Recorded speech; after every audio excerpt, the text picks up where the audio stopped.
شام 23 آگوست سال 2023 در نویه بلاگاوی ایالات تور روسیه یک هواپیمای تمغه امبرایر سقوط کرد. بنا به اطلاع کانال باز هواپیمای امبرایر به اساسگزار شبکه واگنر یوگنی پریگوژن تعلق داشت. خبرگزاری رسمی تاس با تکیه بر روس اویاتسیا خبر داد که پریگوژن در روی خط مسافران هواپیمای سقوط کرده بود. این هواپیما در خط سیر مسکو سانت پترزبورگ پرواز میکرد.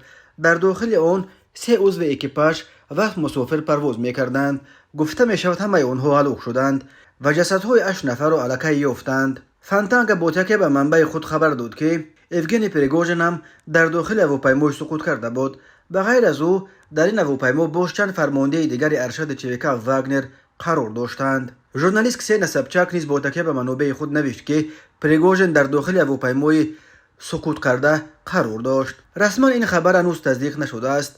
در گذشته نیز چندین بار خبر مرگ پریگوژن پیدا شده بود، ولی این دفعه این خبر را به صورت غیر مستقیم یک نهاد دولتی روس اویاتسیا تصدیق کرد.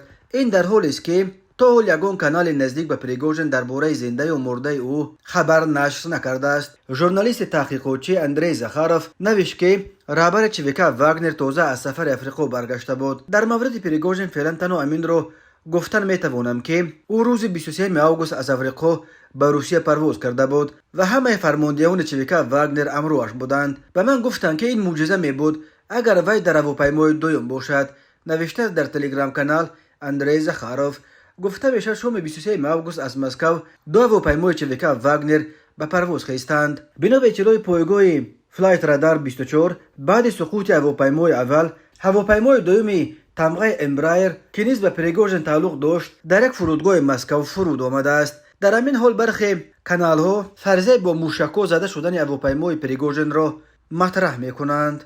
روس اویاتسیا خبر داد که یک کمیسیون ویژه تأسیس یافته و الکی به تحقیق سبب‌های ثانیه هواپیما آغاز کرده است. به اطلاع روس اویاتسیا هواپیمای سقوط کرده به شرکت امنت ایرو تعلق و به انجام پروازهای تجارتی اختصاص داشت. کمیته تفتیشات روسیه گفت در رابطه با این حادثه بر اساس ماده 263 کودکس جنایتی روسیه پرونده جنایتی گشوده است. یوگنی پریگوژن اساسگزار و واحد غیر رسمی حربی بود که به وزارت مدافع روسیه اطاعت نمیکرد. جنگاوران شبکه واگنر سال 2014 نیز در حمله اول روسیه به خاک اوکراین اشتراک داشتند.